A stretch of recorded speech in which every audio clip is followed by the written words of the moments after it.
यदि तुम्हारे घर के एक कमरे में आग लगी हो, तो क्या तुम दूसरे कमरे में सो सकते हो? यदि तुम्हारे घर के एक कमरे में लाशें सड़ रही हों, तो क्या तुम दूसरे कमरे में प्रार्थना कर सकते हो? यदि हाँ, तो मुझे तुमसे कुछ नहीं कहना है। देश कागज पर बना नक्शा नहीं होता कि एक हिस्से के फट जाने पर दूसरा हिस्सा यूं ही साबुत बना रहे। सर्वेश्वर दयाल सक्सेना जी द्वारा रचित ये पंक्तियां आपको निरंतर याद आती रहती हैं जब आप उस उपन्यास को पढ़ते हैं जिसकी हम आज बात करने वाले हैं। नमस्कार दोस्तों, नमस्कार। और आज हम बात करने वाले हैं सत्यव्यास जी द्वारा लिखी गई 84 पुस्तक पर। और इस उपन्यास को हिंद युगम प्रकाशन ने प्रकाशित किया है। इसके बारे में हम आप सभी से आज बात करेंगे। ये किताब 84 1984 जो एक साल था, लेकिन बहुत से लोगों के लिए बहुत ही भावनात्मक पल था वो, और ना भुलाए जाने वाला वो साल था। पिछले दिनों मेरे पास एक टेलीफोन आया मेरे एक दोस्त का पंजाब से। उन्होंने बताया कि आप हमारे लिए काम कर सकते हो कि एक डेथ सर्टिफिकेट इशू करवाना है। तो उसी के सिलसिले में मैं एक सीएससी सेंटर में गया और उस दोस्त से जब डिटेल मंगवाई तो मैं हैरान रह गया। उस डिटेल में 10 लोगों के नाम थे, और 10 लोग जिनमें से छोटा बच्चे भी थे और घर के बड़े बुजुर्ग भी, और जो मध्यम वर्ग के जो लोग थे वो भी उसमें शामिल थे। 10 लोग एक ही दिन 2 नवंबर को उनकी कैसे मौत हुई, और जब जानने को मिला तो पता चला कि ये वही साल था 1984, जो उस पूरे परिवार को ही नहीं, वहाँ बहुत से और भी परिवार थे जिनको एक ही दिन वो निगल गया।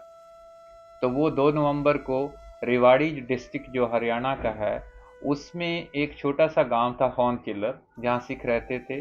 और जब ये सिखों के खिलाफ जो दंगे भड़के 1984 में, तो कुछ भीड़ ने उन सभी सिखों को, वहाँ उन सिखों का कत्लेआम किया। एक गुरुद्वारे में जान बचाने के लिए कुछ सिख घुस गए, घरों को आग लगा दी गई, और उसके बाद उस गुरुद्वारे को भी आग लगा दी गई। तो काफ़ी लोग वहाँ जलकर मर गए। एक फौजी जो कहीं से आ रहा था रास्ते में, और उसने जब दंगों के बारे में सुना तो किसी ने बताया कि आप उस गांव में पनाह ले लो, वो सिखों का गांव है। तो उस रात उस फौजी ने भी उस गांव में पनाह ली थी, और मरने वालों में वो फौजी भी था जो देश के लिए लड़ता या लड़ रहा था। तो ये जब मैंने वो डिटेल देखी और इस घटना को पढ़ा, तो मुझे पहली बार पता चला कि जो एक बहुत बड़े लेवल पे जो दिल्ली में दंगे हुए, उनके अलावा भी बहुत सी ऐसी पॉकेट थी जहाँ पर सिख इतनी संख्या में तो नहीं लेकिन कम संख्या में रहते थे, और उनके साथ इस तरह की घटनाएं हुई। और ऐसी एक घटना है जो इस किताब 84 में है, जिसके बारे में आपको बताएंगी चेतना कि उसमें एक कहाँ की ये घटना है, और किस आबादी पर इस तरह का नरसंहार हुआ, जेनोसाइड हुआ जिनके साथ। तो ये घटना है बोकारो की। बोकारो जो कि अब झारखंड में है, पहले उस समय तो बिहार ही हुआ करता था, बिहार था बिल्कुल। बिहार का ही हिस्सा था। तो वहाँ की एक कहानी है, और दिलचस्प बात यह है कि 150 पेज की ये किताब है, और 100 पेज तक एक लव स्टोरी लगती है ये किताब। ऐसा लगता है कि एक प्रेम कहानी चल रही है, लेकिन जब वो प्रेम कहानी भी चल रही होती है तो कहीं ना कहीं आप अंदर से डर रहे होते हैं, क्योंकि आपने किताब का टाइटल पढ़ा हुआ है। तो वो जब वो प्रेम चल रहा है मन्नू और ऋषि के ऋषि बीच, के बीच में। ऋषि जो एक हिंदू लड़का है, और मंजीत छाबड़ा उर्फ मनु जो एक बहुत ही चंचल शोक सिख परिवार की लड़की है। छाबड़ा साहब की बेटी है वो, जिनके यहाँ ऋषि किराए पर रहता है। और इन दोनों की प्रेम कहानी है ये किताब, और किस तरह से ये प्रेम किन किन परीक्षाओं से गुजरता है और किस अंजाम तक पहुंचता है। 100 पेज तक जब ये लव स्टोरी चलती है, उसके बाद एक घटना होती है 31 अक्टूबर 1984 को। 84 को। और वो दिन आप सभी जानते हैं कि वो दिन था जिस दिन हमारे देश की प्रधानमंत्री इंदिरा गांधी का मर्डर कर दिया गया था। उस दिन के बाद ये किताब पूरी तरह से अलग रूप ले लेती है। और ये किताब बिल्कुल 2 हिस्सों में है। पहला हिस्सा जहाँ ख़त्म होता है और दूसरा हिस्सा शुरू होता है, उसके बीच में एक अखबार का इश्तिहार है, और वो इश्तिहार इंदिरा गांधी के कत्ल का इश्तिहार है जो उस दिन छपा।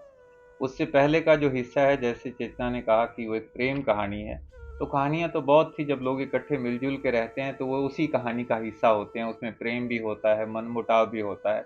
लेकिन क्या किसी को एक सिरे से ही उस कहानी से मिटा दिया जाए, ये बहुत ही दर्दनाक, और ये जो चीज़ें हैं जब पढ़ने को मिलती हैं तो बहुत दिल दुखता है। और बार बार ये डर लगता है कि ये सब जो हो रहा है, जो दंगे हो रहे हैं, इसमें इन दोनों का क्या होगा? ये एक दूसरे के साथ कैसा व्यवहार करेंगे?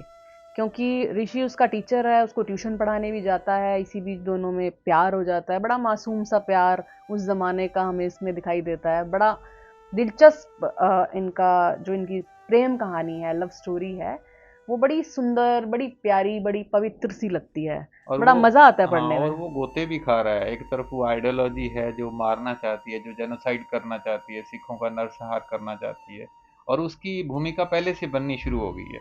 जब इंदिरा गांधी का कत्ल हुआ उससे पहले भी जो पंजाब में इसमें एक इंसिडेंट आता है कि कुछ हिंदुओं को बसों से उतार के मारा जा रहा था, तो वो जो नफरत का जो कारोबार था वो पहले से वो काम कर रहा था, और उसके असर में ऋषि भी था, और वो उस कम्युनिटी में भी था, वो हिंदू था, लेकिन उसकी प्रेम जो कहानी है वो एक सिख लड़की के साथ है। तो वो डामाडोल था, कभी इधर सोच रहा था, कभी उधर सोच रहा उसके था। असर में छाबड़ा साहब भी थे। छाबड़ा साहब को भी निरंतर ये डर लगता रहता है कि जो घटना वहां हो रही है उसका असर यहाँ कैसे आएगा, जहां हम इतने प्रेम प्यार से रह रहे हैं, क्या यही जो आसपास हमारे लोग हैं ये हमको धर्म के टैग के साथ देखने लग जाएंगे या हमें एक इंसान के रूप में ये देखेंगे?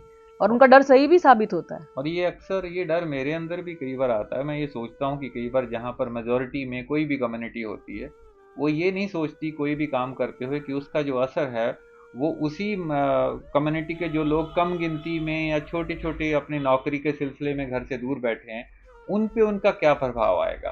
तो ये लोग कम सोचते हैं इसके बारे में।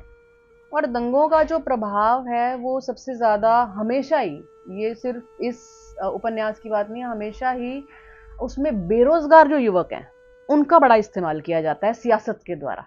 क्योंकि उनके पास नौकरी है नहीं है, उनको किसी भी तरफ एनर्जी है, डाइवर्ट किसी भी तरफ किया जा सकता है। और वही चीज हमें हर टाइम में, चाहे वो विभाजन की त्रासदी सी, चाहे ये दंगे हुए हैं, उनमें देखने को मिलता है कि किस तरह उनका मिसयूज किया जाता है। और ऐसा ही एक लड़का ऋषि था जो नौकरी की तलाश में था। और उसके अलावा भी कुछ ऐसा भी सिमिलर ऐसी चीज़ें हैं कि बहुत से गुंडा तत्व जो इस ऐसे इंसिडेंट में शामिल हो जाते हैं, जो पहले ही गलत ट्रैक पे होते हैं, लेकिन उनको जब पता चलता है कि ऐसा खुलेआम कुछ छूट मिली हुई है और कुछ गलत हो रहा है, तो क्यों ना हम भी इसी बहती गंगा में हाथ धो लें। तो इस तरह के बहुत ही जो गलत जो तत्व हैं हमारे समाज के, वो भी इसमें शामिल हो जाते हैं। एक इंटरेस्टिंग फैक्ट इस किताब में जो मुझे लगता है, इससे पहले जब मैंने इश्तियाक अहमद साहब की जो किताब पढ़ी, पंजाब ब्लडीड पार्टीशन्ड एंड क्लींस, उस किताब में जेनोसाइड की बात होती है कि किसी एक नस्ल को ख़त्म करने के लिए, नस्ल कुशी उसके कहें, कि उनको ख़त्म करने की योजना बनती है। और 1947 में वो हुआ। और जब आप किसी एक स्पेसिफिक किसी रिलीजन या रिलीजन के लोगों को ख़त्म करना चाहते थे दोनों तरफ से, तो इंटरेस्टिंग बात यह है कि जो परिवार 1947 में इस जेनोसाइड के शिकार हुए, वही परिवार दोबारा 1984 में दोबारा उसी तरह से एक नए जेनोसाइड के शिकार हुए, वही परिवार। तो बड़ा एक भयानक और दिल को हिला देने वाला, दहला देने वाला ये वाकया है कि जो परिवार पहले वाकया को भी भूल ही नहीं पाए थे 1947 को, दोबारा फिर 84 को उन्होंने उनको फिर वो हिला के रख दिया और अपने घरों से बेघर कर दिया।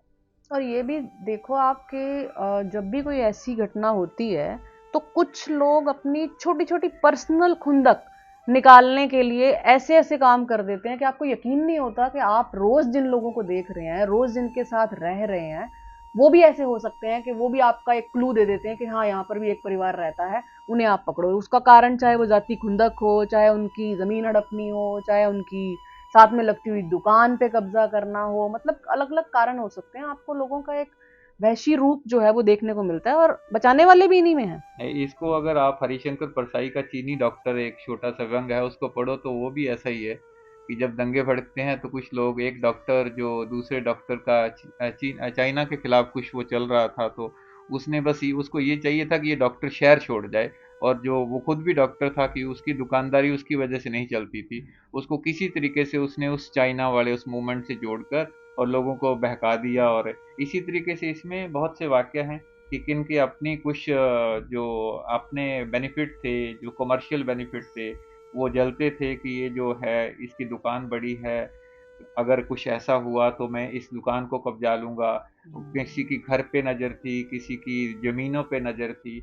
तो वो भी एक चीज काम कर रही थी इन दोनों में। और बचाने वाले लोग भी इन्हीं लोगों में से होते हैं। ऐसे भी लोग हैं जिन्होंने अपनी जान पे खेल कर, क्योंकि उनकी जान का भी बहुत बड़ा जोखिम होता है जब इस तरह की चीजें होती है, तो वो ये नहीं देखते कि हमारे धर्म के हैं या दूसरे धर्म के हैं, जो बचा रहा होता है उसको पहले मारते हैं। वो भी तो दबाव ऐसे में भी होते लोग हैं, हैं। वो भी दबाव में होते हैं, और उन पे बहुत ज्यादा प्रेशर हो जाता है। जब इस तरह की धर्मांधता फैलती है ना, तो उनको और भी मुश्किल हो जाती है। और खास करके जो पॉलिटिकल लोग हैं, चाहे वो किसी भी कम्युनिटी को, मैं बात करूं चाहे सिखों की चाहे हिंदुओं की, वो जब भी 84 की बात करेंगे ना, तो उनमें उनके पॉलिटिकल बेनिफिट होते हैं। मैं किसी भी पार्टी को पाक साफ नहीं मानता, चाहे कोई भी बड़ा राजनीतिक दल हमारे देश का हो। सबके दामन पर इन खून के धब्बे हैं, आप किसी को भी देख लो। लेकिन वो जब ऐसी घटनाओं के बारे में बोलते हैं ना, तो उनका एक अलग सोच होती है, अलग पर्सपेक्टिव होता है। लेकिन जब कोई राइटर अपनी संजीदगी से इसको लिखता है ना, जिस तरह ये जो किताब है, इसको जो लिखा है, तो जो इस लेखक ने लिखा है, एक तो उसकी शब्दावली बहुत अच्छी है, और भाषा पे बहुत जबरदस्त उनकी पकड़ है। और लेकिन उस जो सेंसिटिविटी जो चाहिए उस इंसिडेंट को लिखने के लिए, ताकि उससे और नफरत फैलाने का कारोबार नहीं कर रहा लेखक। लेखक तो उस पे कोशिश कर रहा है कि ऐसी चीज़ों के बारे में बात की जाए जिन चीज़ों ने शांति की बात की, जिनको प्यार या मोहब्बत को बरकरार रखने की बात की। इसकी किताब की मुझे लगता है पूरी कहानी अगर हम बताएंगे तो फिर पढ़ेगा कौन। अब ऋषि जो एक द्वंद में झूलता रहता है कि क्या करे और क्या ना करे, तो कैसे उसकी आइडियोलॉजी शेप होती है या नहीं होती, वो क्या वो इस छाबड़ा परिवार के लिए एक बहुत बड़ी दुर्घटना बन जाता है या इनको बचाता है, ये तो आपको इस नॉवल को पढ़ के पता चलेगा। और इस तरह के उपन्यास जब हम पढ़ते हैं तो हमें पता चलता है कि देश के अलग अलग हिस्सों में किसी भी एक घटना का क्या असर पड़ता है। बहुत ही बेहतरीन किताब लिखी है, और मैंने सुना है कि इस पे अब एक सीरीज भी बन चुकी है ग्रहण नाम से। इस किताब के ऊपर ही लिखा हुआ है कि ग्रहण नाम से डिज्नी हॉटस्टार पर इसकी कहानी जो है एक सीरीज के रूप में लाई गई है। तो वो भी देखूंगी। हालांकि मुझे ऐसा लगता है कि जब आप किताब पढ़ लेते हो ना पहले, तो तो उसमें उससे जो रिलेटेड पिक्चर हो, सीरीज हो ही नहीं सकता आपको उतनी अच्छी लगे, क्योंकि आपने किताब में अपने कैरेक्टर्स अपने हिसाब से इमेजिन कर लिए होते हैं। जो तो मजा मैंने तो किताब पढ़ने हाँ। में है वो कहीं नहीं है, तो हम तो हम्म, आपको रिकमेंड करेंगे ये किताब पढ़ें। हम्म, और सत्याव्यास जी की जो बात है, उसकी बात को जोड़ते हुए मैं एक और अंतिम बात ये कहना चाहता हूँ कि मुझे सुरजीत पात्र साहब की एक जो कुछ दिन पहले एक मैंने लाइन पढ़ी थी, वो मुझे अभी याद आ जाती है। कि जो लाइन है वो यही बात करती है कि जो हम अभी कह रहे थे कि हम ये जो लेखक हैं ये नफरत नहीं फैलाते। ये कहते हैं, जैसे पात्र साहब ने कहा, जे आई पतझड़ ता फिर की, जे आई पतझड़ ता फिर की है, तू अगली रुੱਤ 'ਚ यकीन रखी, मैं ਲੱਭ के कित्यों लियाउणा कलमा, तू फुल्लां जोगी जमीन रखी, तू फुल्लां जोगी जमीन रखी। बहुत बहुत शुक्रिया आप सभी का हमें सुनने के लिए। Thank you.